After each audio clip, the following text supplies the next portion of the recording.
Well, as we near the end of the school year, a southern Minnesota school bus driver is reaching a milestone. You could argue at her age, every year is a milestone. But recently, Boyd Hubert went along for a ride and got a story with a surprise ending even he didn't expect. Never a doubt who'll be first each day on bus number 5. Good morning, good morning. This isn't just morning in Truman for Cheryl Berrickman. This is it. This is life. Sometimes the kids are a little sleepy on Monday mornings. And the driver? That too, maybe.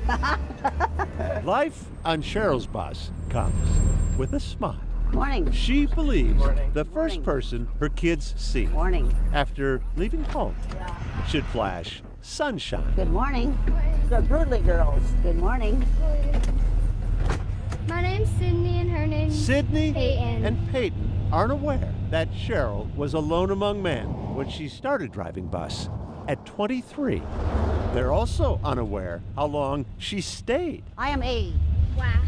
So they've yet to do the math to know how long bus number 5 has had the same driver. I've been driving, this is my 57th year. Yeah. That's a lot. Kind of like having a grandma on board. That's true, yeah. Except, says Elena Clausen, My grandma's younger. still, the 80-year-old driver of a big bus on the prairie knows wind and snowstorms The road was covered. and stories. Little kindergartner was sitting in the front seat. I'll roll down the window and look out the side, he said, for you, and if I see the edge, I'll tell you that you're too close to the edge. That is the laugh of a woman whose life Okay, Brian. is kids. That'll work. Just ask Heidi Boyles, She loves kids. a kid. Yeah, yep, Cheryl, yep. 4. She was a 4-H leader, Sunday school teacher. Everything she does is for the kids. Including Every day. this. I pray before I get on the bus that I have a safe journey with the bus and that in some way I bless these children's lives.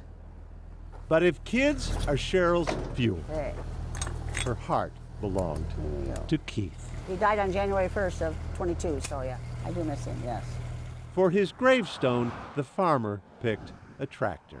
So what do you suppose Cheryl chose to represent her life? Even in death. Yes, yes.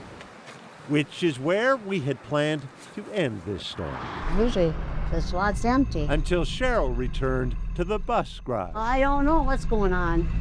I pretty much just sent out a text. See what all these cars are about out here. When word got out a television station would be following Cheryl. Everybody showed up. Hey, what's happening in here? Home family Hi, Alyssa. Hi. arrived She's very surprised. Tiger! with bus family. Hey, this is an old bus kid. Hiya, Ben. All right. She was at every sporting event. Alex Boyle's grandmother Oh my gosh, hi, Arlo. drove him there.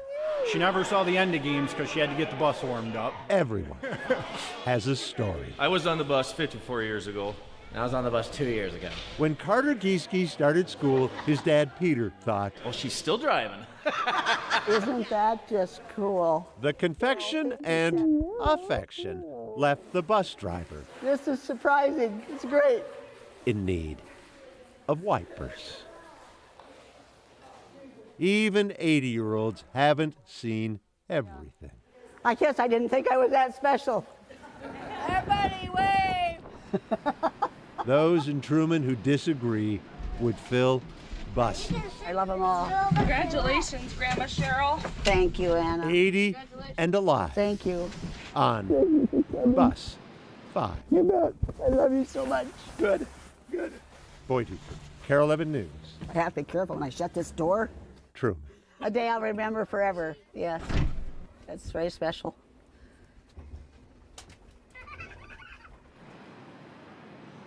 Oh, Boyd makes us all need wipers again, too. Cheryl continues to pass her required annual physicals with flying colors. She also got a thumbs up from her eye doctor after a recent appointment. She hopes to be back in the driver's seat of bus number 5 next fall. Blah.